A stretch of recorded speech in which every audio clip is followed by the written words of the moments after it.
Bien.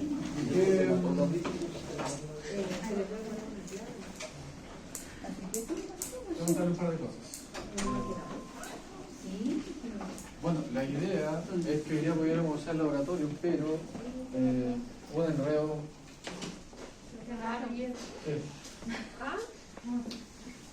Que recién a segunda hora me confirmaron que se podía usar el laboratorio, porque está pendiente, porque parece que tenía problemas de gotera.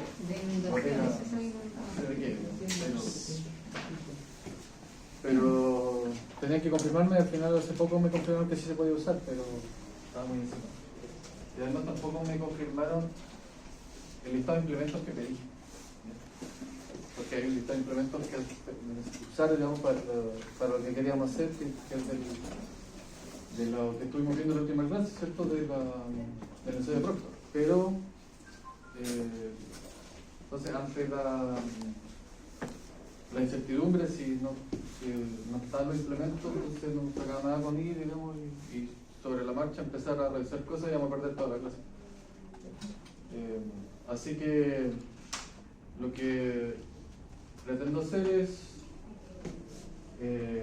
adelantar un poco la clase del sábado, lo que vamos a ver el sábado, vamos a adelantar un poco esa clase. Y yo creo que podemos dejar media hora antes de que terminemos y nos vamos al laboratorio y en conjunto vemos si están los implementos, para dejarlos más o menos listos para la próxima semana. ¿Les parece? Sí, a mí me parece bien. Porque supongo que nadie más va a usar esos implementos, supongo. Así que los podemos dejar listos y separados. Sé que están. Eso, ¿ya? Junto con eso vamos a tener que, para hacer la experiencia del laboratorio, vamos a tener que hacer grupo, ¿ya? Obviamente. Porque no creo que haya implementos para usarlo uno cada uno. Supongo que por lo menos deben haber, como para formar unos 5 o 6 grupos. ¿Ya? Así que vamos a tener que formar grupos de 5 para poder hacer la experiencia. La idea es que sea por afinidad. ¿Ya? Entonces ahí ustedes, digamos, traten de verlo. Yo, o sea, de aquí a la próxima semana lo podemos definir, pero si ustedes, digamos, por afinidad pueden reunirse entre 5 y me dice el profe, ya tenemos nuestro grupo listo, me pasan el listado y yo los dejo anotados. ¿Ya? Si no, bueno, se formarán los que no estén, digamos, agrupados en algún grupo, van a tener que formarlos nomás llegado el momento. ¿Ya? Eso. ¿Ya? Lo segundo es que hay una norma que no hemos revisado y que deberíamos revisar. ¿Ya? No lo voy a hacer ahora porque lo que pasa es que hay un tema. ¿Ustedes han visto la red de contenido del curso? Supongo que sí, ¿no? Yo la vi, pero no. ¿Qué le digo que sí?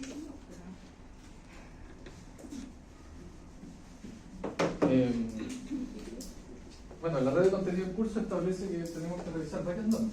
¿Ya? Hay normas que están mencionadas.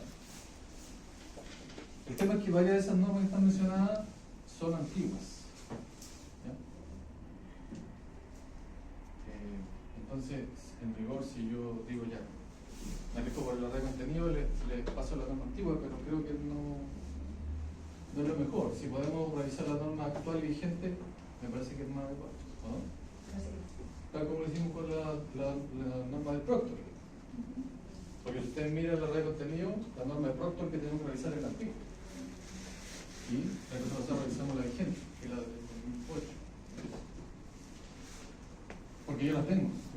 ¿Ya? Pero la norma NCH 1852,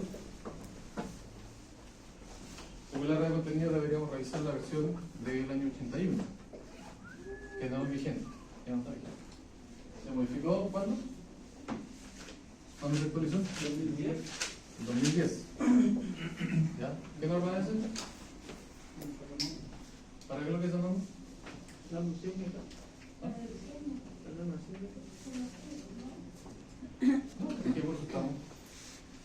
Me encanta eso. Que está relacionado con sueldo, ¿no?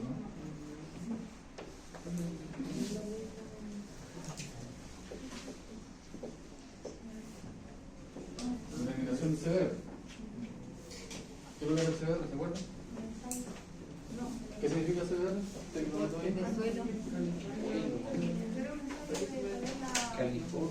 California. Ah, de Basement soporte de suelos compactados. Índice de soporte California. ¿Cómo? ¿Qué significa?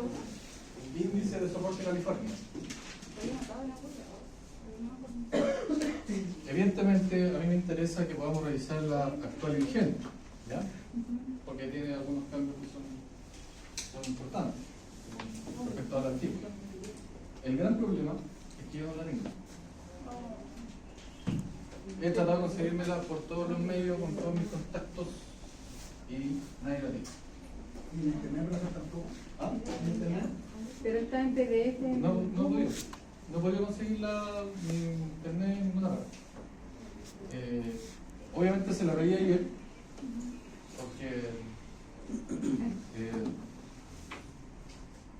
mi intención es pasar la actual y vigente. Ahora me dijeron que lo iban a consultar a ver si la conseguía, pero no lo sé. Por tanto, si aquí a la próxima semana no logramos conseguirla, vamos a tener que revisar la antigua. Ahora, si usted... Pero esa no entra en la prueba. Es que depende. Si de aquí al sábado la conseguimos, la podemos incluir. Si no, tendría que ser para la otra prueba. ¿Ya? Profe, pero ¿qué sacamos con pasar una norma que no está vigente? ¿De qué nos va a servir? Si no es lo que está... O sea, igual la del 2010 está basada en la antigua. Claro. ¿Ya? Por tanto, la base igual te va a servir para entender la nueva. ¿Ya? Por lo menos, que sirve. Obviamente hay que tener conciencia de que no está vigente y por tanto hay cambios que va a haber que estudiar en el momento. Lo ideal es que lo revisemos al tiro la nueva, pero yo no la tengo. ¿Ya? Y tampoco, en rigor, tampoco me corresponde a mí, digamos, tenerla. ¿Cierto? La institución es la que debería proveerla, pero la institución en la red de contenido nos dice que hay que pasar esta, dice que hay que pasar eso. ¿Ya? Entonces hay una cuestión ahí, un detalle ahí, digamos, pero el espíritu yo creo que es tratar de ver la vigente. ¿Ya? Si alguien por ahí por casualidad logra conseguirla, bueno, la puede donar para el curso y lo revisamos. ¿Ya? Si no, finalmente vamos a tener que revisarla. ¿Ya? Así que nos queda pendiente la norma CBR de aquí, digamos, al sábado, quizás la próxima semana, así que la conseguimos. ¿Ya? Por lo pronto vamos a avanzar con otros temas, ¿cierto? Vamos a avanzar un poquito con las propiedades mecánicas de los suelos. ¿Ya?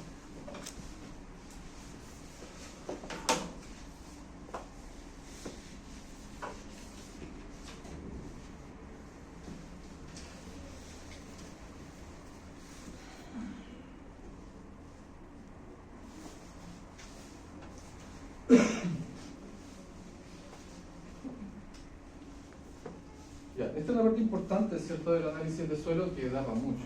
Nosotros vamos a ver así una pincelada nomás, que tiene que ver con definir un concepto importantísimo en suelo que tiene que ver con la capacidad resistente del suelo. ¿Ya? ¿Se acuerdan cuando la primera clase yo le hablaba de la diferencia entre la capacidad de soporte, o sea, el índice de soporte, y la capacidad de resistencia? ¿Ya? Que usualmente se designa como la letra así. ¿Ya? Que no indican lo mismo, no son lo mismo. ¿Ya? Se suele confundir por el nombre, porque aquí muchas veces al índice de soporte California se le dice capacidad de soporte. ¿Ya? Incluso hay informes de mecánica del suelo donde se le dice capacidad de soporte. ¿Ya? Y a mí no me gusta ese nombre, porque confunde. ¿Cierto? Si a mí me dicen que esto es capacidad de soporte, entonces yo entiendo que es la capacidad resistente del suelo. ¿Cierto? Así, a primera vista, parece que me da un indicador de cuánto resiste el suelo, que no es eso. ¿Ya? De hecho, ya vimos, ¿cierto?, que la traducción correcta no es capacidad de soporte, es índice o radio de soporte. ¿Ya? Que es un indicador, ¿cierto?, de otra cosa, que tiene también que ver con, ¿cierto?, con la capacidad que tiene el suelo, ¿cierto?, bajo ciertas condiciones para funcionar bien, pero no tiene que ver con la capacidad resistente mecánica. ¿Ya? que es lo que nosotros vamos a hablar ahora. ¿Ya? Es decir, cuánto es capaz de resistir un suelo cuando se le carga. ¿Ya? Eso es lo que vamos a tratar de entender un poquito hoy. ¿Ya? Que no está relacionado directamente con el CBR. Está relacionado con otros parámetros. ¿Qué concepto importante necesitamos saber? La cohesión.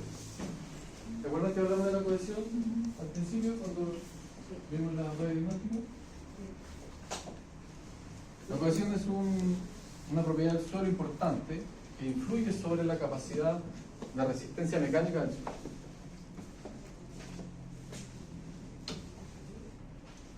¿Y qué es lo que es? Hay una definición un poquito más precisa respecto a lo que vemos en la red diagnóstico, pero está más desarrollada, ¿no? Pero es lo mismo. ¿Ya? Son las fuerzas internas que actúan, ¿cierto?, para mantener unidas las partículas del suelo, básicamente. Obviamente va a depender del tipo de suelo, qué tan grande esa cohesión o no. ¿Ya? Hay suelos que pueden tener casi nula cohesión. ¿Ya? Por ejemplo, los suelos granulares, gruesos, ¿cierto? La arena, las gravas, las gravillas, ¿cierto?, tienen una cohesión bastante baja. Entre más fino es el suelo, mayor es su cohesión. ¿Ya? Porque cuando el suelo es demasiado fino, ¿cierto?, ese fino no se lava con la humedad. ¿Ya? Al contrario, se aglutina. ¿Ya? Como la arcilla. La arcilla, ¿cierto?, es un suelo altamente cohesivo. ¿Ya? Y cualquier suelo que tenga una porción, ¿cierto?, de material muy fino, ¿cierto?, va a tener cierta cohesión. ¿Ya? Tal como dice, ¿cierto? Y entre mayor sea la cohesión, ¿cierto?, el suelo va a tener mayor capacidad, digamos, de aglutinarse sin necesidad de una fuerza externa. ¿Ya? Y también, tal como dice ahí, la humedad, ¿cierto?, ayuda a que la cohesión sea mayor. Cuando tenemos un suelo fino, más humedad, mayor va a ser la cohesión de ese suelo. ¿Ya? Pero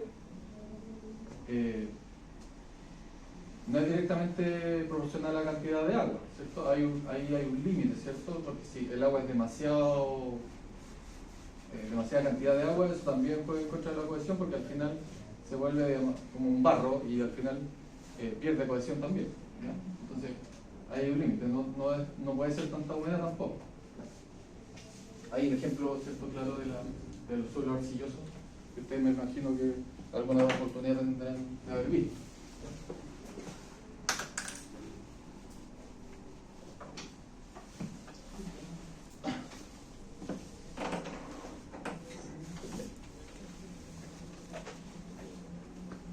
Bien, esa es una propiedad que tenemos que tener presente respecto a los suelos, la famosa cohesión. El otro, que siempre va de la mano, es el famoso ángulo de fricción interna. Y es algo que ustedes tienen que entender, porque se les va a salir hasta en la sopa. ¿Ya? Cuando hablen de suelo, uno de los primeros parámetros que ustedes tienen que manejar el suelo es el ángulo de fricción interna. ¿Ya? Y que les doy firmado que en cualquier estudio de suelo que vean ustedes, les va a aparecer que ¿ya? Porque es importantísimo. ¿Ya? Se aplica en muchas cosas. Sobre todo cuando hablamos de capacidad mecánica de los suelos. ¿Qué es el ángulo de fricción interna? Bueno, tiene varias definiciones en realidad, ¿ya? Pero la más simple de entender es el ángulo, ¿cierto?, natural de derrame que tiene un suelo. ¿Ya? Es decir, cuando ustedes toman un suelo, ¿cierto?, lo derraman, ¿cierto?, se forma una especie de talud, ¿cierto? Ese ángulo que se forma naturalmente, ese es el ángulo de fricción interna de un suelo. ¿Ya? Es decir, el ángulo que naturalmente el suelo es estable. ¿Ya?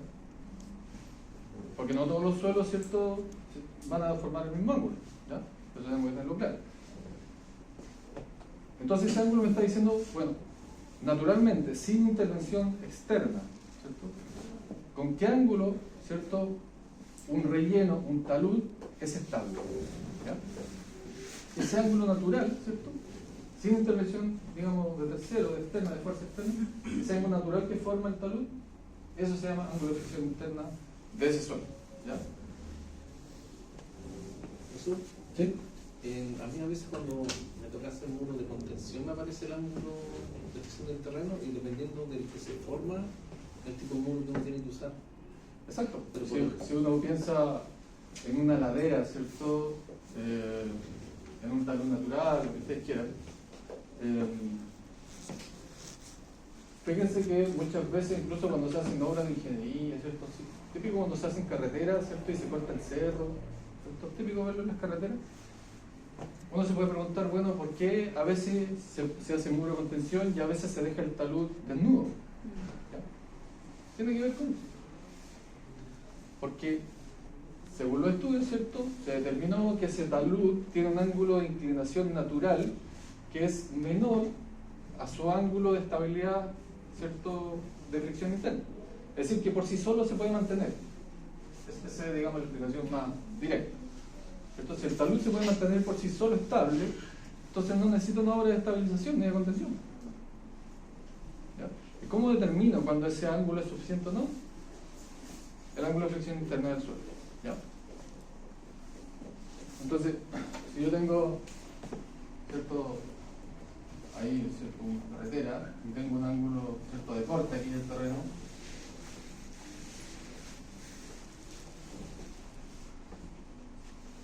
Entonces, si ese ángulo alfa es mayor que el ángulo de fricción interna de este suelo, entonces esto va a ser estable por sí solo. ¿Ya? Perdón. Menor al ángulo de fricción. Eso quiere decir que yo este talud podría incluso ponerlo más alto y no se caería. Eso es lo que estoy diciendo, porque el ángulo de fricción interna va a ser mayor. ¿Entiendes? Entonces, si no sobrepasa ese valor, entonces este talud no debería ser inestable. ¿Ya? Esa es como una explicación bien simple y directa. ¿Ya? Hay otras definiciones más técnicas, ¿cierto?, que tienen que ver con parte de lo que dice ahí, de la fricción entre las partículas, ¿cierto? Obviamente, ¿cierto?, este ángulo que se forma naturalmente tiene que ver con la fricción interna entre las partículas, porque se van trabando entre sí y finalmente forman una caída natural. ¿Ya? Pero la forma más simple de entenderla, ¿cierto?, es la que estamos poniendo acá. ¿Ya? Ese ángulo de fricción interna nos va a aparecer, como les dije, en un montón de cosas, sobre todo cuando tenemos que hablar de las capacidades mecánicas de un suelo. ¿Ya? Que la estabilidad de talud, tal como hablábamos acá, la resistencia del suelo bajo las cimentaciones. ¿Ya? Fíjense, el empuje lateral de relleno, ¿cierto?, cuando tenemos que establecer, ¿cierto?, una estructura de contención, por ejemplo, ahí también, ¿cierto?, la capacidad que tiene el suelo de empujar una obra estructural tiene que ver con el ángulo de fricción interno también. Entonces daba mucho. Ahora, ¿cómo se establece, cómo se define o cómo se obtiene el ángulo de fricción interno de un suelo? ¿Cómo se obtiene la cohesión de un suelo? A través de ensayo. ¿Ya? Obviamente, este ángulo, uno podría decir, bueno, yo lo obtengo derramando el suelo. Tomo una muestra del suelo, lo derramo de forma natural y ahí obtengo. Sí, puede ser, ¿cierto? Pero tiene que ser un ensayo normalizado. ¿Ya? No puede ser un ensayo así, digamos, a lo que me tincó. Tiene que ser bajo norma, ¿ya?, para poder obtener. Y uno de los ensayos más precisos para poder obtener tanto la cohesión como el ángulo de fricción interna es el ensayo de... ¿Alguien sabe? No creo que lo podamos hacer acá en el laboratorio porque no tenemos instrumento. Pero eso no quiere decir que no podamos revisar el detalle del ensayo y lo que significa y cómo se obtiene. ¿Para qué ese ensayo, profesor? Entre otras cosas, para obtener la cohesión y el ángulo de fricción interno del suelo. ¿Ya? ¿Cómo se llama?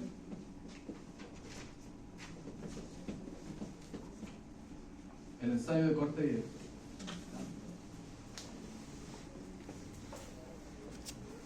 que no vamos a profundizar mucho ahora porque tenemos que verlo con mayor detalle más adelante. En la otra unidad ahí vamos a hablar del ensayo de corte directo. Pero básicamente lo que se hace es que se toma una muestra de suelo, ¿cierto? Se pone en una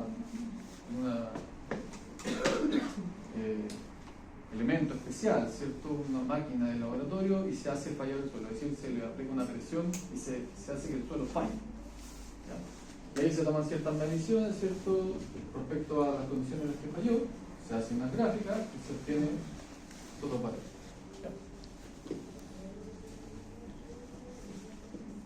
Como repito, después lo vamos a ver con mayor detalle respecto a lo que, cómo se obtiene o cómo se hace ese ensayo y qué es lo que se obtiene.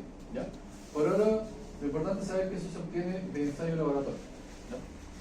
De manera precisa, si yo quiero establecer, ¿cierto?, tengo un suelo sobre el cual voy a hacer una fundación, entonces a mí me interesa saber estos dos valores para saber, ¿cierto?, cuáles son las capacidades de ese terreno y cuánto resiste. ¿Ya? Y eso lo obtengo con un ensayo de laboratorio, el más conocido, ¿cierto?, y confiable para obtener sus valores, el ensayo de corte directo.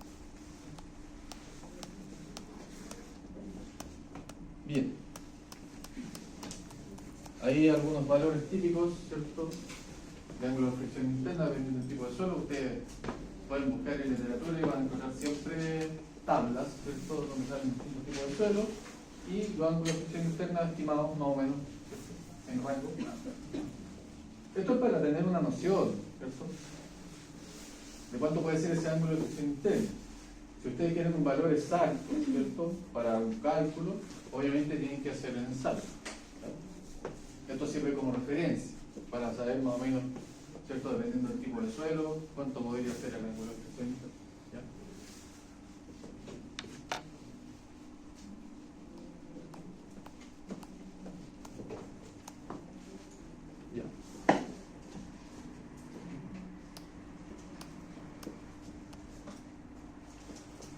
Bien, ya entendiendo un poco esos dos parámetros, podemos empezar a hablar de lo que es la capacidad de resistencia de un suelo, o la capacidad de carga.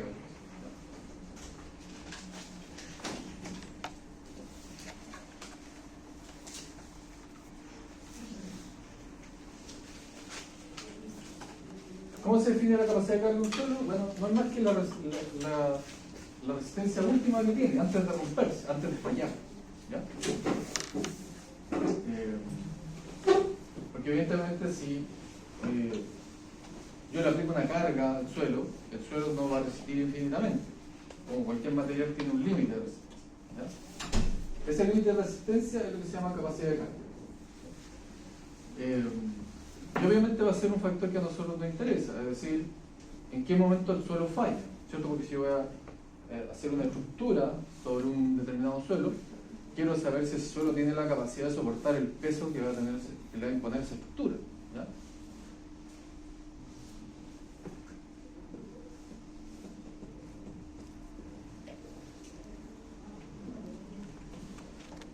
Entonces, para eso hay que evaluar, obviamente, o comparar los dos factores que están en juego, que es la capacidad de resistencia del suelo y la carga que se le impone.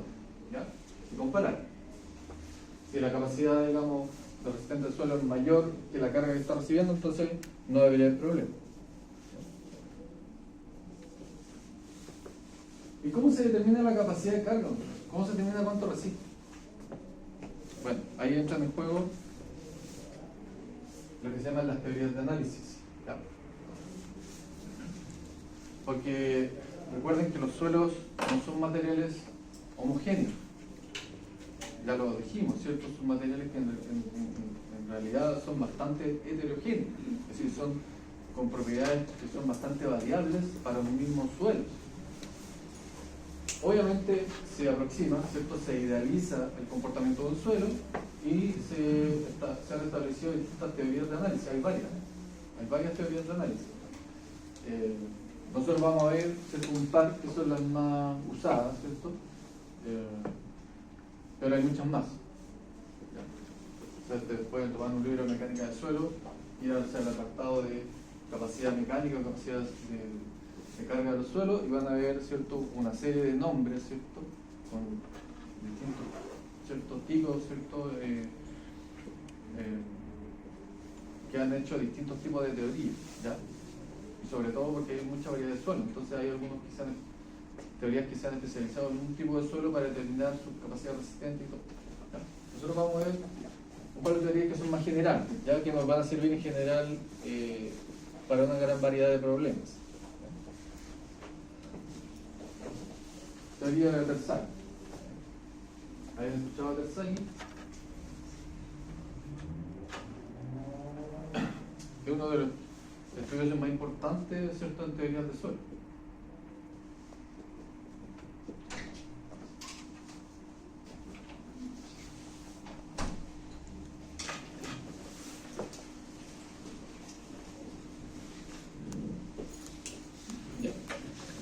Terzaghi, ¿cierto?, nació por ahí por el año 40.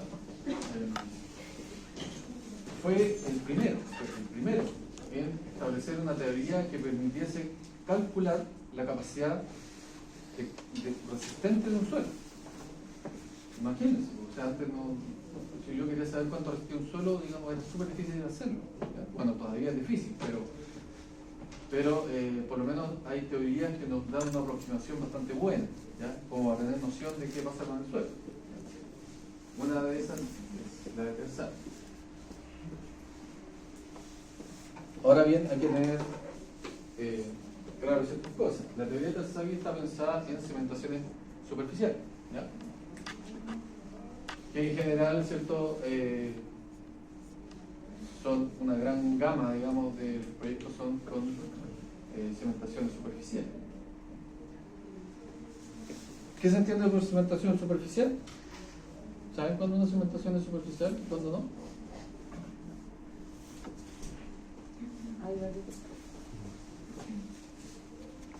sea, está la superficial y está la profunda. Claro. Pero ¿cuándo uno empieza ya a ser profunda y deja de ser superficial? Cuando pasa cierto, o sea, cuando te necesita más carga y no sé cómo explicarlo. No tiene que ver con la distancia, con Sí, la la distancia de distancia. enterramiento. ¿Ya? Bueno, Terzaghi definió, ¿cierto?, las cimentaciones superficiales como aquellas cuya profundidad es menor o igual al ancho de la zapata. ¿Se entiende? ¿Cómo de nuevo, por favor? Está como lee.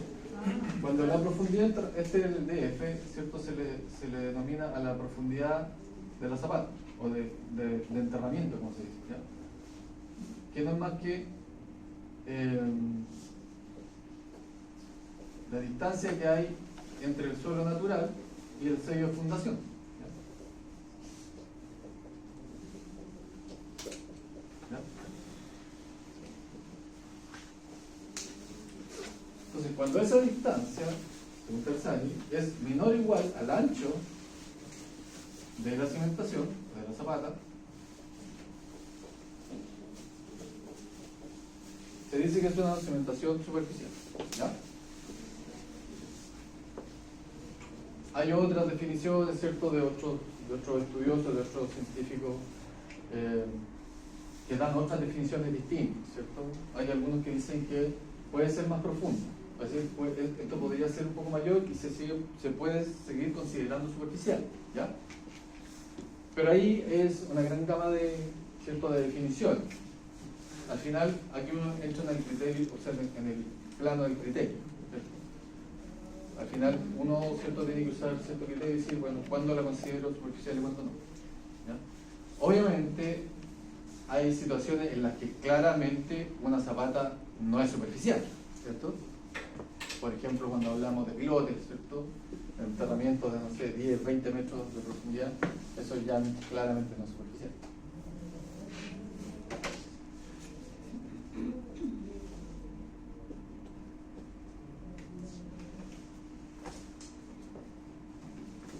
Lamentablemente, nosotros hicimos el curso ahora, ¿cierto? Si lo hubiésemos hecho un año atrás, podríamos haber ido a terreno a ver la obra de ejecución de los puentes del Estero Reñaca.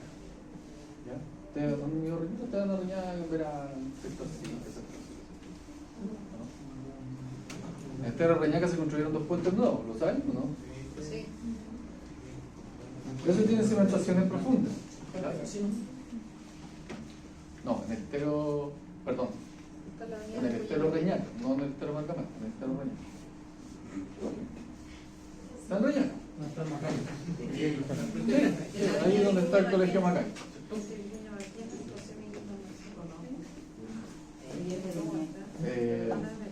Ahí se construye un puente y tiene cementaciones profundas. ¿Ya?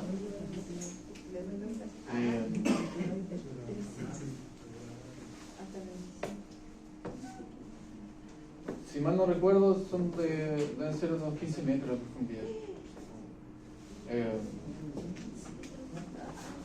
Y claro, ahí la obra de ingeniería fue interesante porque, claro, obviamente había que agotar primero, ¿cierto? Agotar, prefiero bombear, ¿cierto? El agua, porque el hecho de un estero, está siempre húmedo, siempre hay agua, entonces hay que bombear, ¿cierto? Perforar el suelo, hacer las perforaciones circulares, después, ¿cierto? Generar los pilotes, que pueden ser de dos formas, ¿cierto? Puede ser un pilote prefabricado o se hace el mismo, ¿cierto? Se pone, digamos, una camisa, se pone la armadura, se bombea el hormigón, ¿cierto? A veces se puede sacar la camisa o se deja ir, y eso queda como cementación, y después sobre eso se compra. Obviamente tiene que ser profunda porque en general los lechos de río son suelos bastante complejos, porque siempre están húmedos, ¿cierto? Hay mucha arcilla, son materiales que pueden ser muy expansivos o comprimibles, ¿cierto? Cuando yo fundo algo, quiero que sea sobre un suelo que no sea muy compresivo, muy comprimible, ¿ya? Porque si no se va a deformar demasiado cuando lo cargue.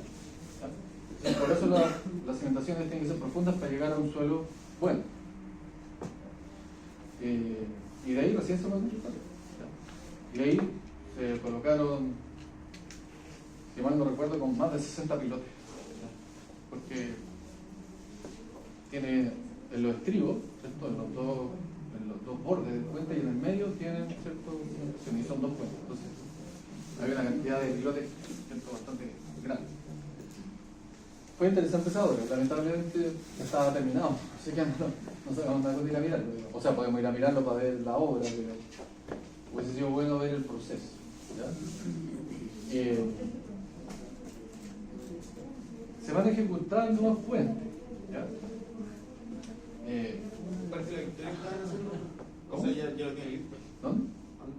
Frente al Parque de la Victoria. ¿Dónde? Acá en el camino a... Claro, toda la ruta. ¿Dónde está la Coca-Cola? Ya, Sí. pero esa es la ruta, ¿no? Sí.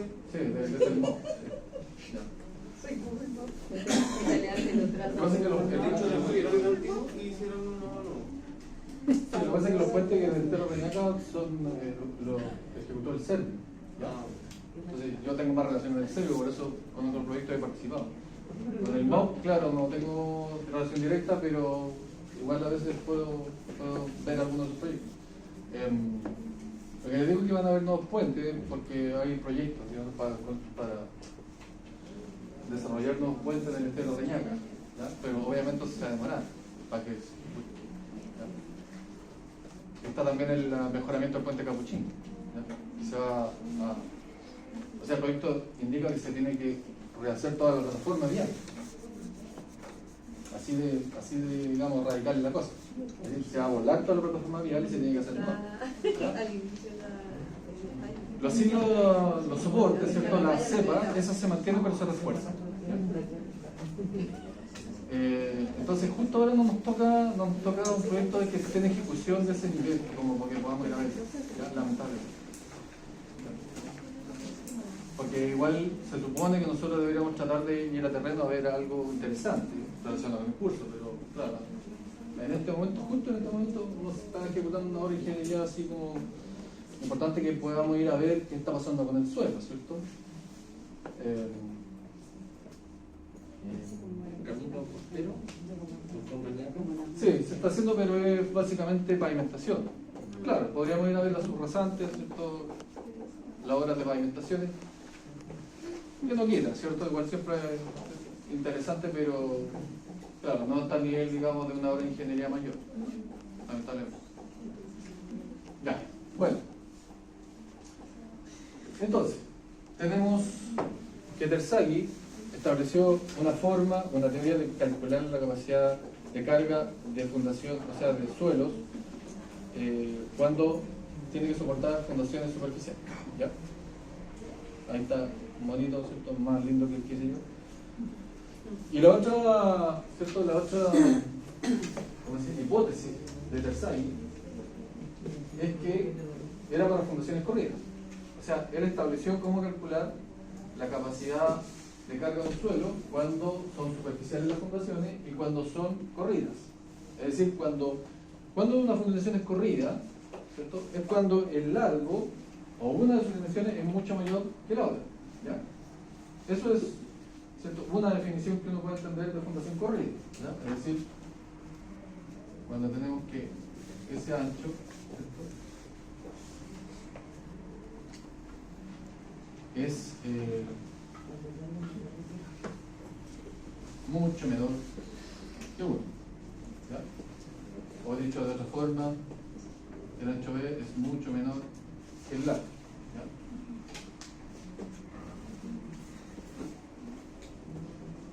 ¿Ok? Esas dos son como la hipótesis de base, es decir, si vamos a utilizar lo que decía Terzaghi, en realidad tendríamos que preocuparnos de que sean fundaciones superficiales y de que sean corridas, ¿ya? Porque si no, lo que calculemos no va a estar correcto.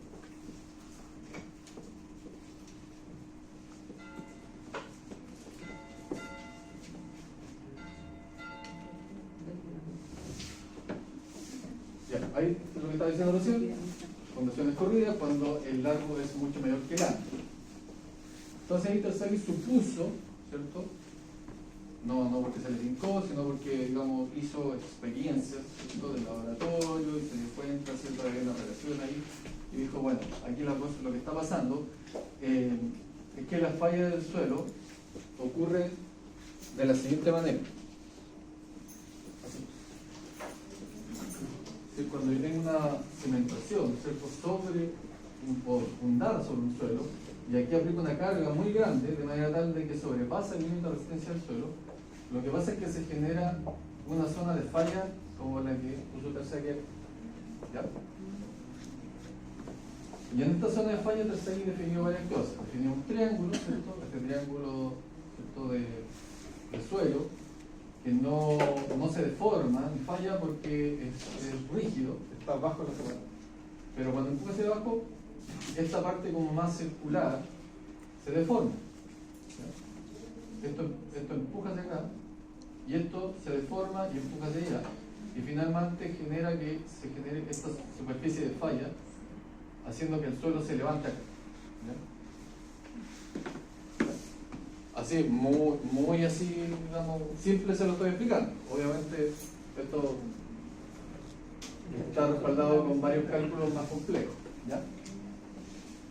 ¿Cuál es la gracia de lo que hizo Terzaghi? Es que estos ángulos, los que ven acá, dependen de quién. O aparece el famoso ángulo de fricción interna del suelo. ¿Ya?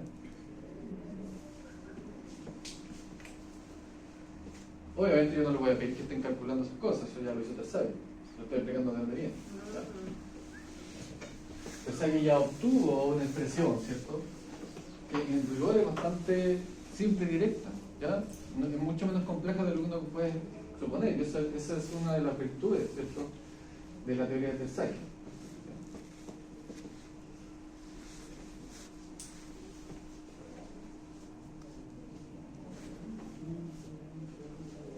Entonces lo primero que hizo Terzaghi fue decir, bueno, el efecto del suelo que está sobre el sello de fundación, es decir, fíjense que acá hay una línea imaginaria, ¿no?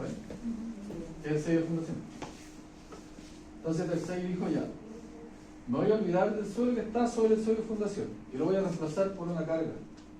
Es decir, todo ese suelo lo voy a hacer equivalente a una carga distribuida en el suelo. ¿Ya? Que es lo que está puesto acá.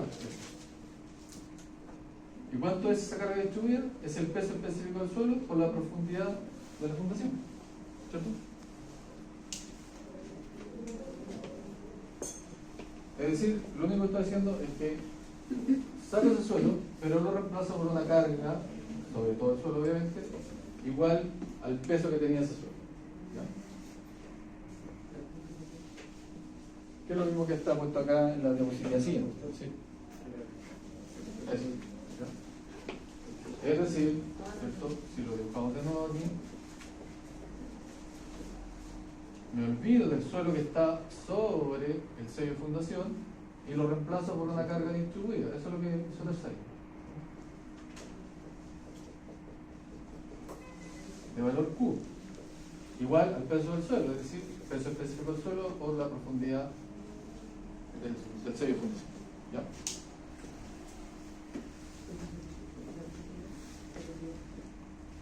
¿Ya? ¿Se entiende eso?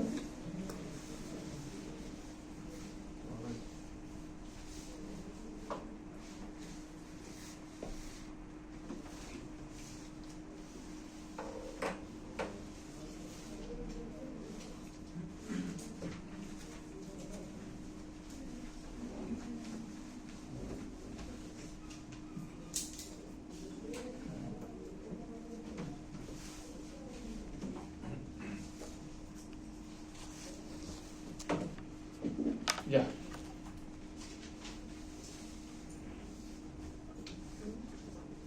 Entonces, usando obviamente el análisis que vimos recién, ¿cierto?, de la zona de falla del por Terzaghi, y aplicándole las condiciones de equilibrio, ¿cierto?, que ya conocemos, que hemos visto, ¿cierto?, en nuestras instancias, Terzaghi llegó a la siguiente conclusión.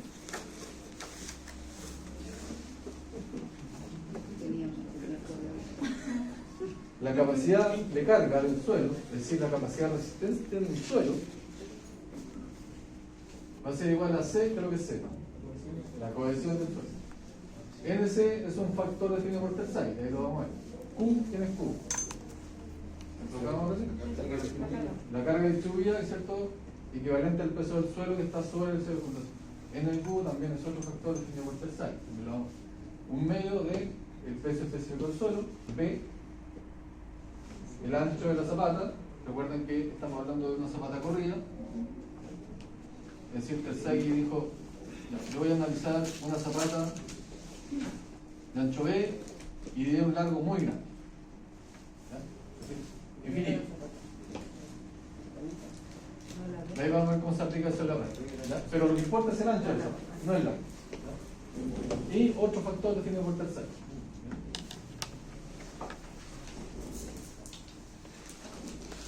Los mismos parámetros que mencionamos.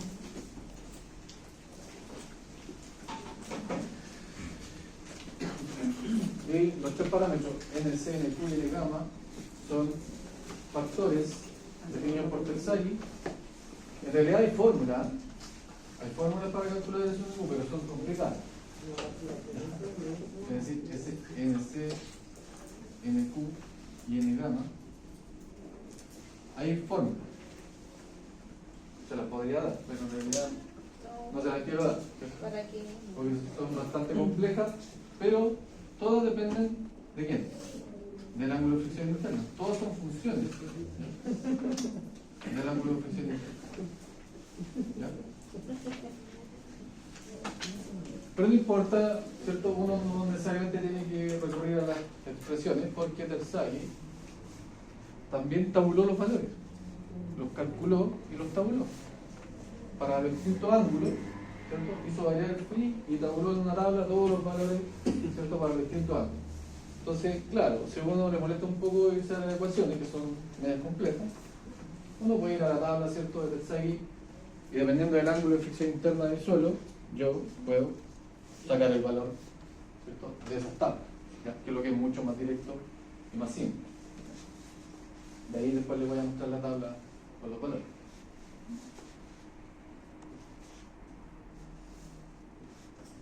Por tanto, yo debiese ser capaz de calcular la capacidad resistente de un suelo con la información del suelo, ¿no? Es decir, con el ángulo de fricción interna, yo podría calcular los factores de Terzaghi, la cohesión, la puedo definir también, ¿cierto?, con un ensayo. El Q depende de qué? Del peso específico del suelo, que también lo determinamos con un ensayo, y de la profundidad de la zapata, peso específico del suelo, ancho de la zapata. Es decir, conociendo las características de la zapata y las características del suelo, yo puedo determinar la capacidad de resistencia de ese suelo. ¿Ya?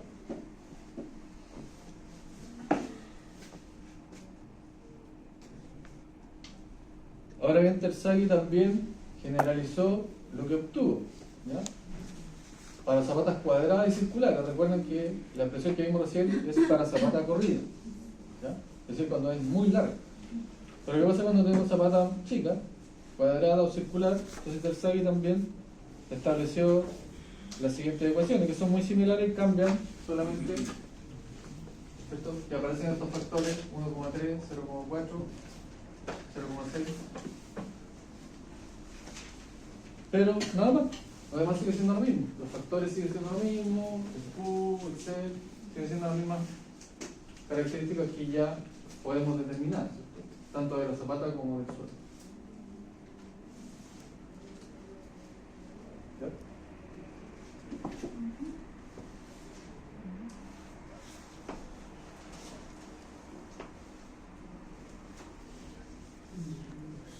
¿Ya? ¿Estás comiendo? ¿No? Ya. Ahí está, ¿no? Bueno, aquí esta tabla está media comprimida, pero en realidad deberíamos dividir acá. Aquí tenemos los ángulos, ¿eh? El ángulo phi, 0, 1, 3, 4, 5, 25, 26, hasta 50 grados. ¿Ya? Y ahí me da para un ángulo, por ejemplo, si yo tuviera un ángulo de fricción interna de 20, los factores NC, NQ y NG son esos tres valores. ¿Vale? Es decir, Terzaghi no hizo toda la pega. ¿Para qué no? Obviamente hay cosas que yo puedo encontrar, pero que no es ser difícil de resolver. Por ejemplo, alguien puede decir, ya, pero profe, pero que me dé un ángulo de fricción exacto es difícil, nunca me va a dar 30 justo. El ensayo, ¿cierto? Y si hago un ensayo y determino el ángulo de fricción interno, no me va a dar 30 exacto, me va a dar 30,1, por ejemplo, o 30,2, o 30,15, qué sé yo, o 25,7, no sé. ¿Qué se hace en ese caso? Aproximar hacia arriba. ¿Qué se hace cuando tengo valores intermedios que no están aclarados? ¿Se aproxima? Una relación. ¿Cómo? Una relación entre el valor anterior y el... Sí, ahí va. Famosa, ¿cómo se llama esa famosa? Interpolación. Interpolación. La forma de aproximar cuando yo tengo dos valores en los extremos, pero necesito un intermedio. ¿Sabes interpolar? No. Eso te lo digo. No es tan difícil, no es tan difícil. Esto es ahí, digamos, un análisis matemático simple y se hace. ¿Ya? Ahí vamos a ver algún ejemplo. Bien, pero más allá de la interpolación, que no es súper mecánico, ya interpolando un par de veces uno ya sabe hacerlo después. Debes ser capaz de calcular cualquier ángulo. No debe ser, con esta tabla no hay ningún problema. ¿Ya? Ahora, si ustedes se fijan, aquí llega a 50 nomás. ¿Por qué llega a 50 nomás? Porque se cansó el Terzaghi y no quiso seguir calculando. Eso es lo que viene a Ya, para que encontremos un suelo que tenga un ángulo de fricción interna mayor a 50, no lo van a encontrar. Suelo granular, ¿no? La roca no es un suelo típico, ¿cierto? De hecho no es suelo, es un macizo, ¿cierto? No cae dentro de esta teoría. Pero un suelo granular típico, ¿cierto? Nunca va a tener un ángulo de fricción mayor a 50. ¿Ya? Porque quiere decir que usted puede cortar 50 en un ángulo grande, ¿ya? Pensando en suelo. Por tanto, hasta 50 lo más probable es que con esto ya se hace. Ahora, si usted tiene, ¿cierto?, le interesa el tema, quiere saber qué pasa, ¿cierto?, cómo puedo obtener ángulos mayores, está en la ecuación. Está en la ecuación para calcularlo, para cualquier ángulo. Yo se las puedo entregar, ¿cierto?, al que quiera después de esta ecuación, para que vean que no son nada bonitas, pero sirven igual, se pueden calcular, se pueden calcular.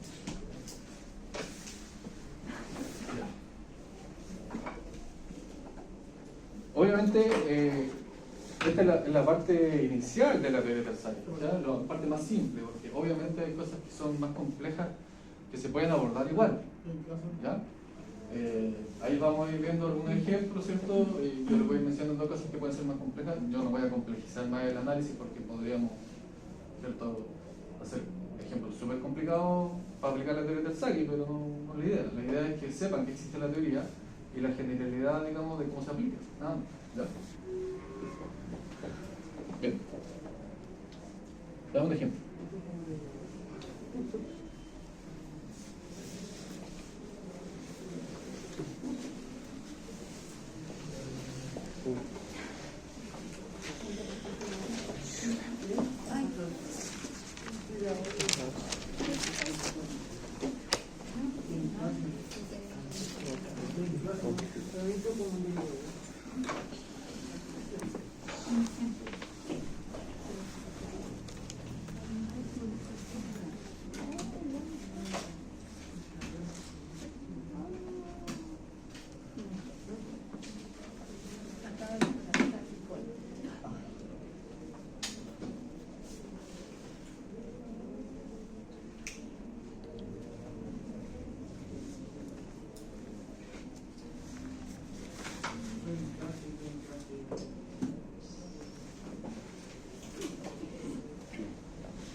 Voy a anotar aquí muchos datos. Fíjense que aquí tenemos dos cosas: propiedades del suelo y características de la zapata. Eso es todo. Del suelo que tenemos. Tenemos la fricción interna, que es 38 grados. La cohesión. No dijimos esto, pero la cohesión se mide en esa unidad de fuerza y por área. Y un paso específico. Tres propiedades que podemos obtener por laboratorio.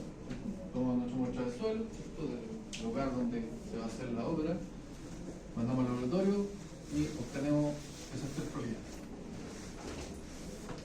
Y después tenemos la zapata o la fundación, ¿cierto? ¿Qué características tienen? Una carga, ¿cierto?, impuesta vertical de 10 toneladas por fuerza. La base, 50 por 50. Eso quiere decir que la arista, ¿cierto?, el P sería 5 metros. Y la profundidad de enterramiento sería 1 metro.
Bien, tenemos zapata cuadrada, ¿cierto? ¿Cuál es la expresión de Terzaghi para calcular la capacidad de carga del suelo? 1,3 zapata cuadrada. Cohesión por factor N más, ¿qué tenemos acá? Q por NQ más 0,4 por gamma B N gamma, ¿cierto? ¿Está bien? ¿Está correcto o no? Pues vamos otra vez.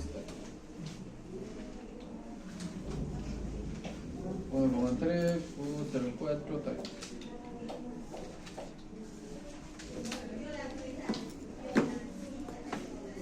Bien, tenemos la cohesión, tenemos el gamma, tenemos, ¿qué más? Los factores no los tenemos todavía, tenemos el ancho B, el Q, recuerden que el Q era la carga, ¿cierto?, equivalente al peso del suelo, que es gamma por profundidad de enterramiento.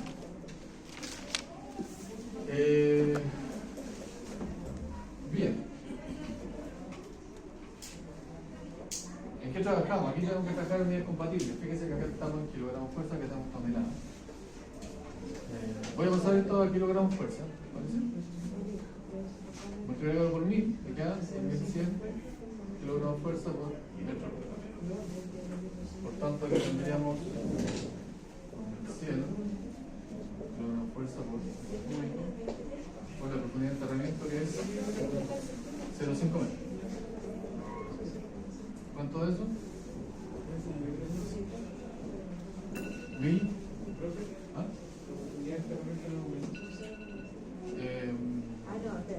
De no sé.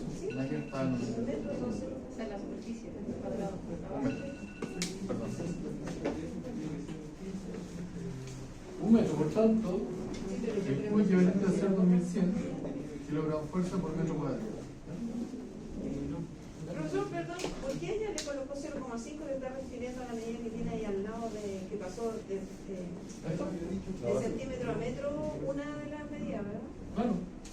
Recuerden que la ecuación de Terzaghi establece el B. ¿Quién es el B? Porque esa es la medida, Es la arista del cuadrado. Fíjense que tenemos 3 ecuaciones de Terzaghi. Ya voy a anotarlo acá para entonces mejor entendimiento. Zapata corrida, zapata cuadrada y zapata circular, ¿cierto? En este caso el B es el ancho menor, ¿cierto? Porque el otro es muy largo. Ese no es el B es el ancho más corto, el de la zapata corta. Acá el B es la arista del cuadrado. Como es cuadrado, los dos dimensiones son iguales. Y acá el B es el diámetro del círculo. Diámetro del círculo. ¿Ya? Ese es el cuidado que hay que tener, pero si uno, digamos, se lo aprende, no es tan complicado. ¿Ya? Entonces, en este caso, como nuestra zapata es cuadrada, el B es la arista del cuadrado, que es 50 por 50, por eso 0,5. Ya, tenemos que el peso equivalente del suelo es 2100 kilogramos fuerza por cada metro cuadrado. Así que ya tenemos ese, tenemos este, tenemos el gamma, tenemos el B. Nos falta el punto es N. ¿De qué depende? Del ángulo. Como el ángulo de fricción interna es 28, entonces vamos a la tabla.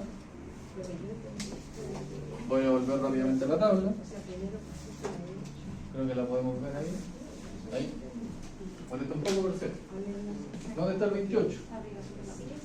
Ahí. Por tanto, el MQ va a ser 31,61.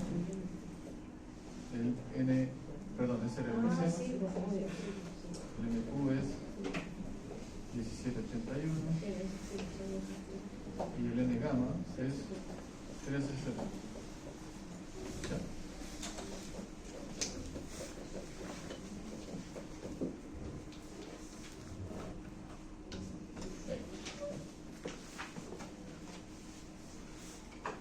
No olviden que esto salió de la tabla. ¿Ya?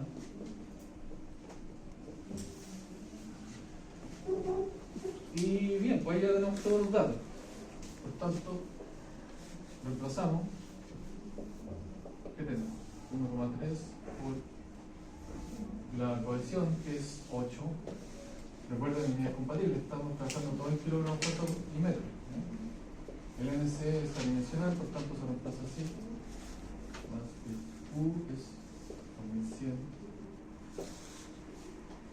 por el NU, que es 1781, más 0,4. El gamma, 1 kilogramo fuerza, metro cúbico. El ancho del zapato en metros, 0,5. Y el N gamma es 3,0. Bien, ¿cuánto da esto? Este valor de acá me debería dar en kilogramo fuerza, metro cuadrado.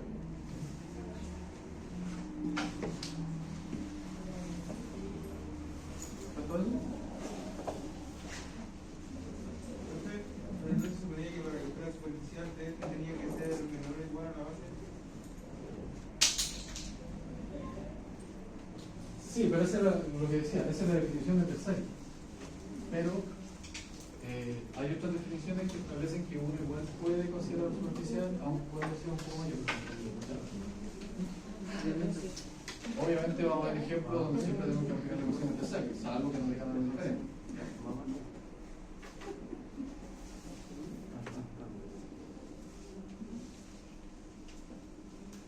¿Cuánto es?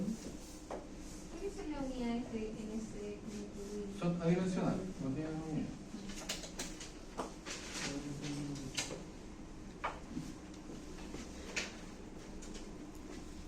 ¿Le dan? No le dan.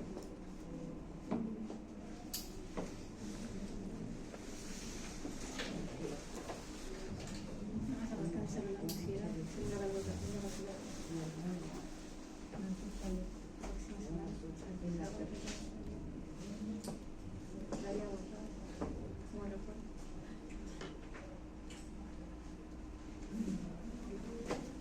¿Cuánto le dan?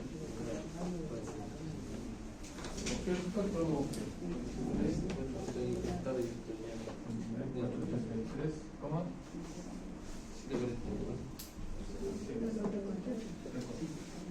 Kilogramo fuerza, metro cuadrado. En toneladas, ¿cuánto sería? Serían 43,48 toneladas por metro cuadrado. ¿Verdad eso? Ya. Tú está bien. Ya, esa es la capacidad resistente del suelo. ¿Ya? ¿Cuánto es la carga que está soportando el suelo? Es otra pregunta. ¿Cierto? ¿Cómo calculo eso? Bueno, recuerdo, ¿cierto? Parte de lo que vimos en la prediagnóstico, ¿cierto? ¿Cómo se calcula la presión, ¿cierto?, que ejerce esta zapata ahí en el suelo? Como es una carga directa, vertical, el esfuerzo, ¿cierto? Ese esfuerzo que está imponiendo los zapatos sobre el suelo, ¿qué va a hacer? Va a ser fuerza dividido por área.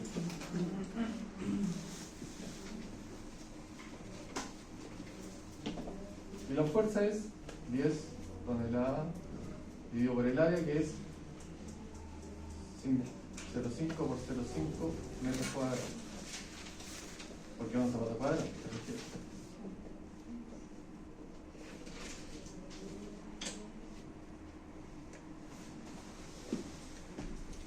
¿Cuánto da eso? 10 dividido por 0,25.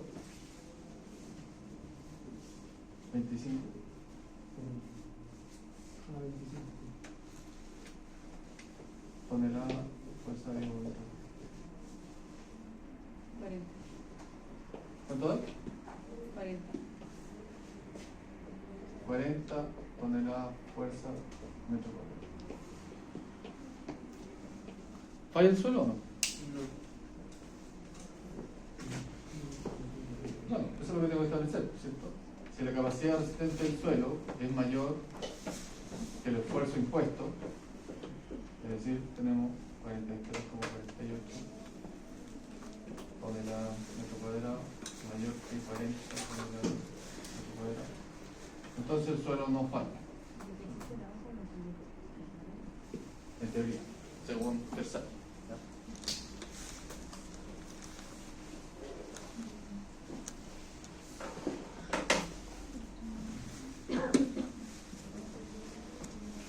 En el proyecto que estoy trabajando voy a hacer en el tercer plano de las especificaciones, la capacidad del suelo, 2.500 kilos en centímetro cuadrado.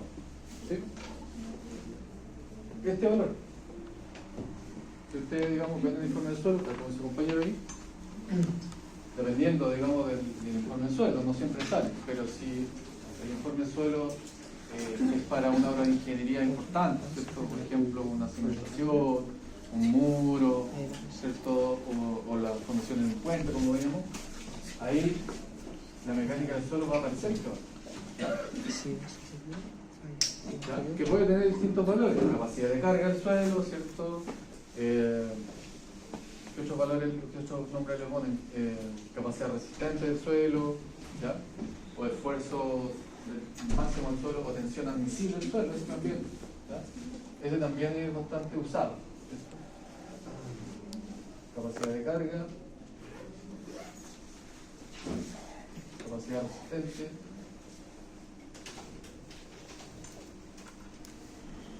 tensión admisible.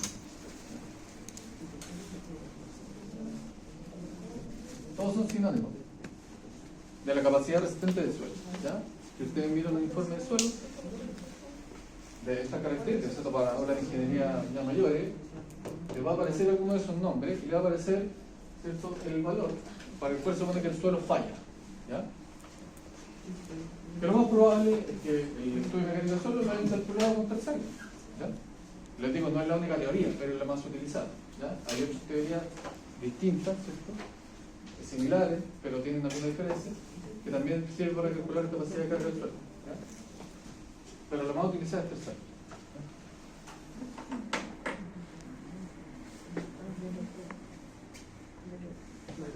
¿Ya?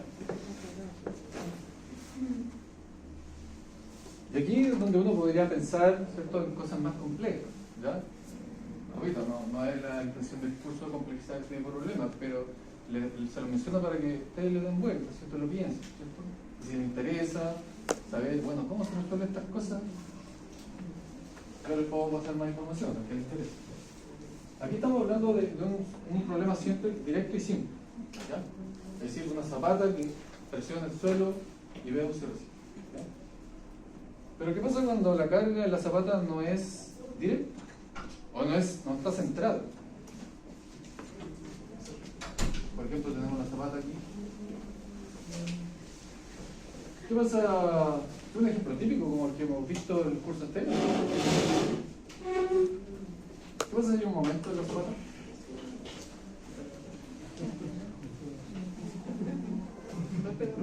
Ahí la cosa empezó a complicar, ¿no? Eso también se puede resolver, ¿ya? Obviamente no vamos a ponernos, digamos, a ver cosas más complejas, no me interesa eso, ¿ya? Me interesa más la teoría del suelo, que ustedes entienden, ¿ya? Pero el que le interese, quiero saber más allá, entonces me puede consultar y ahí le puedo dar alguna referencia de qué se hace en sus casos, ¿ya? ¿Qué pasa cuando la zapata no es cuadrada? Porque puede ser que la zapata sea rectangular. ¿Qué pasa? ¿Se puede aplicar Terzaghi o no? También son preguntas, digamos, interesantes, ¿ya? Ahí lo que se suele hacer es que hay otras teorías, no Terzaghi, que son más precisas para zapatas rectangulares. Eso es una base. O la otra es que yo me quede con Terzaghi y aproxime, ¿no? Y diga, bueno, Si yo tengo una zapata cuadrada, o sea, una zapata rectangular, busco una zapata cuadrada que tenga la misma área.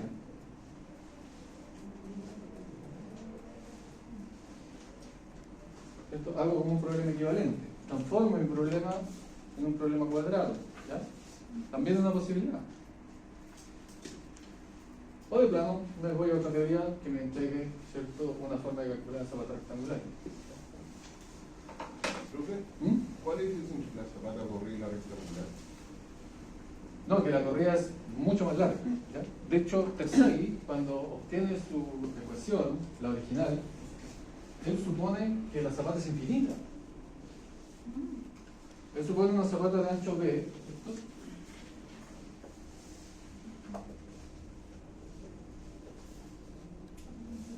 Y dice, voy a analizar esta zapata, ¿cierto?, que carga el suelo, pero voy a suponer que esta zapata es muy larga, demasiado larga. Por tanto, cuando yo analizo que algo es muy largo, en definitiva, no importa el efecto que tenga en esa dirección, lo que importa es el efecto en esta dirección. ¿Lo ven? Es lo mismo que pasa con los muros con tensión. Se asume que son muy largos. Por tanto, lo que importa es el comportamiento en la dirección corta del muro. No lo que pasa en la dirección larga, porque la dirección larga, el muro jamás se va a levantar, ¿cierto?, en la dirección larga y se va a caer para el otro lado. Lo que pasa es la dirección corta, lo que importa. Lo mismo que nosotros. Por eso Terzaghi lo soluciona así. Y al final eso tampoco es tan terrible, porque al final lo que pasa es que cuando uno analiza una zapata corrida, al final lo que está haciendo es que está analizando por metro lineal. Está analizando la zapata por metro lineal. Y ese resultado tú después lo puedes extrapolar según el largo que sea tu zapata. También podemos ver ejemplos de eso, ¿cierto? Obviamente si tenemos la teoría lo podemos usar. Tengo otro ejemplo, se lo dejo de tarea, ¿no? Para que vayamos al laboratorio a mirar. ¿Les parece?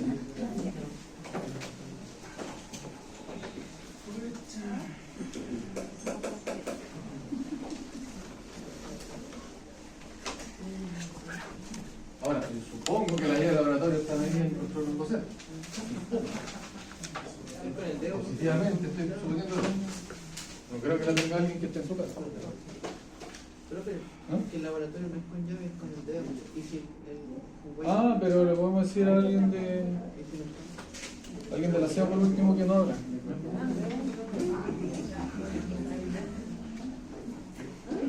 Este es otro ejemplo, ¿ya? Eso lo dejamos de tarea para que ustedes traten de hacerlo, como siempre. El que lo quiera hacer, lo desarrolla y me lo manda. ¿Qué tenemos aquí? Tenemos igual la información, la sección, cohesión, peso específico del suelo, son diferentes obviamente, pero están los datos.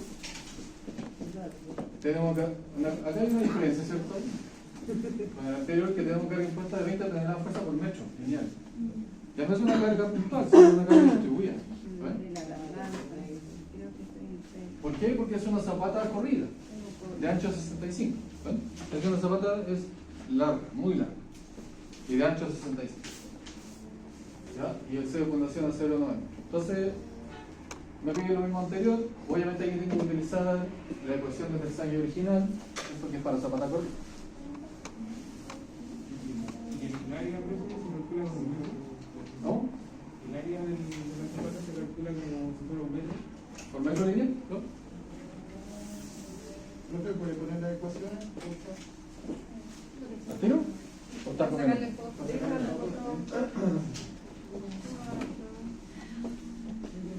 Pero acá lo puso 25,4 grados. Buena pregunta. ¿Tiene que interpolar? No, pero. ¿Qué dice? No, pero yo le voy a pasar una planilla. Tengo una planilla directa para interpolar. ¿Ya? De hecho, se la puedo mostrar ahora. ¿Ya? Se la voy a dejar en la nube. ¿Copiaron ya? No.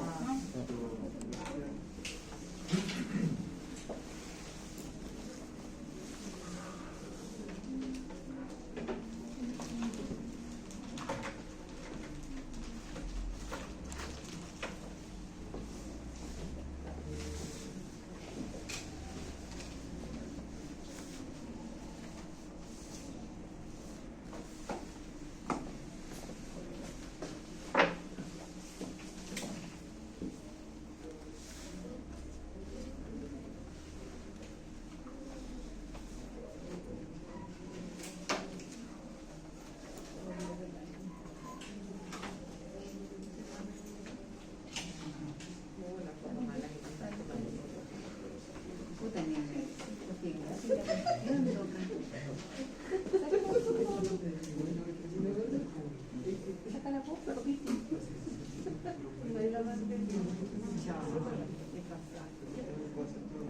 que yo lo voy a... ¿Ya? Al fronteo. No voy a ya para que... No va a ir nunca más. No voy nunca, no para eso. Voy a ir a la feria del vino. ¿Cuándo? En el 22. De las 5 a las 12. ¿Cuándo se salió? Destilado 11 lucas. Con 3 ¿Cuándo? el domingo voy a ir.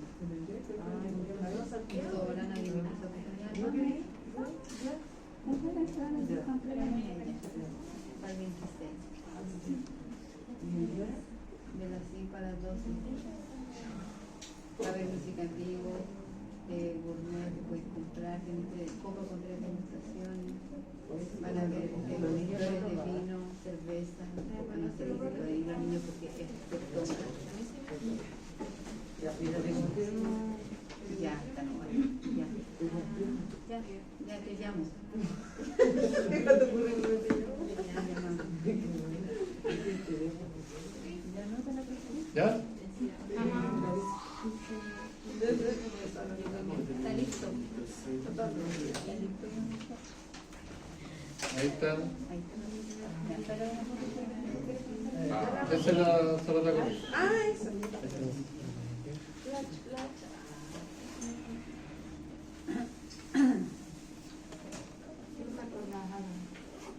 Sí, es que le estuve esperando mucho tiempo y en pandemia no hubo ninguna.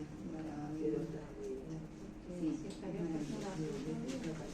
Yo siempre que me voy ¿Ya está lo ¿Ya?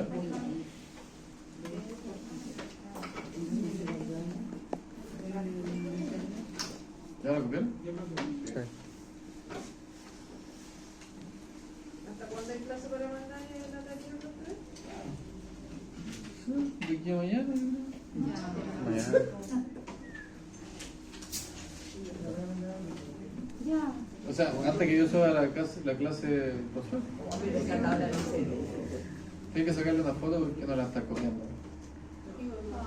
Como por uno. Uy, sí, ya se ve mal. ¿Se ve bien o no? No, Yo la se veo. ve bien. No, no sale. Eso Aquí un medio luego. A ver. Ahí. Ahí Sí que se ve menos. sí. Quedan como 100.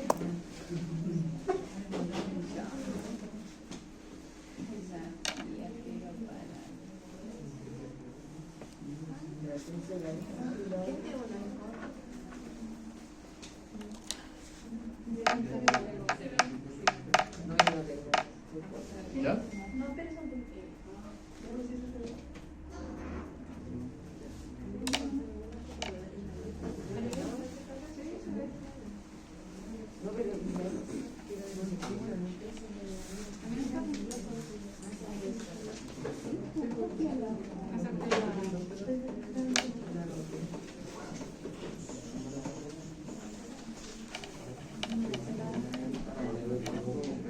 ¿Ya?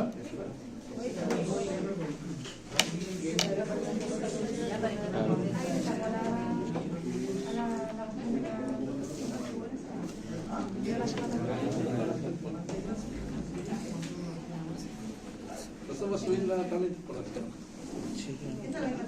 Sí, es la misma tabla. Ahora sí. Se ve.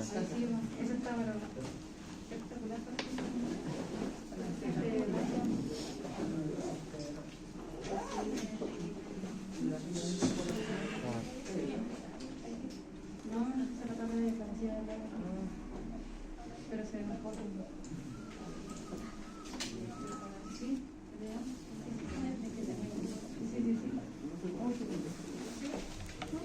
¿Ya?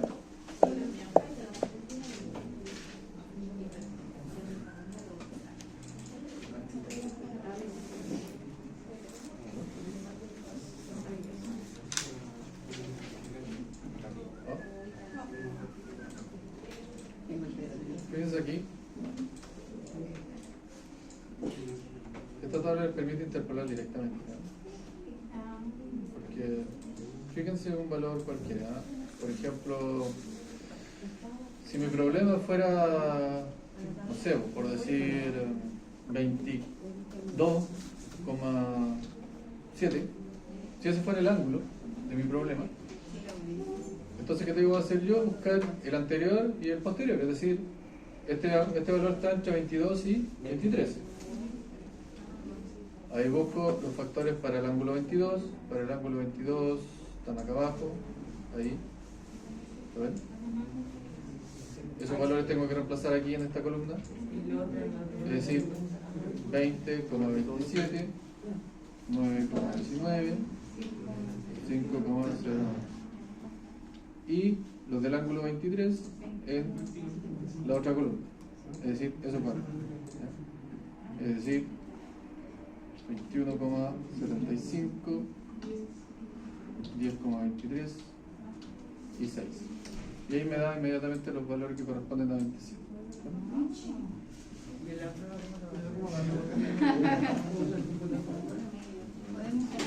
Ahí está, abajo está la fórmula de interpolación. Así se interpola, ¿ya? Si usted quiere hacerlo a mano, así se interpola. Con esa forma. O sea que nos va a dar la opción en la prueba de hacerlo a mano con el computador.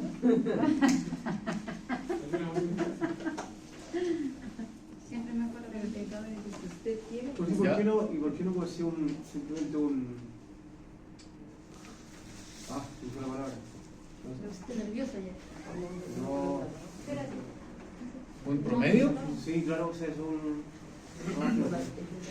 Porque el promedio supone que tú vas a obtener el valor intermedio, es decir, 22,5. Y 22,5 no te da lo mismo que, fíjate, si pongo 22,5 acá no me van a dar los mismos valores. ¿Ya? Entonces, no siempre el promedio, porque no siempre va a ser el medio la cosa, sino que puede ser 22,1 por ejemplo, o 22,37. Entonces la interpolación es más precisa. ¿Ya? Ya. Esa planilla se la voy a dejar en la nube, ¿ya? Para que la utilicen. Ya. Bien. Vamos entonces a ver qué es lo que encontramos.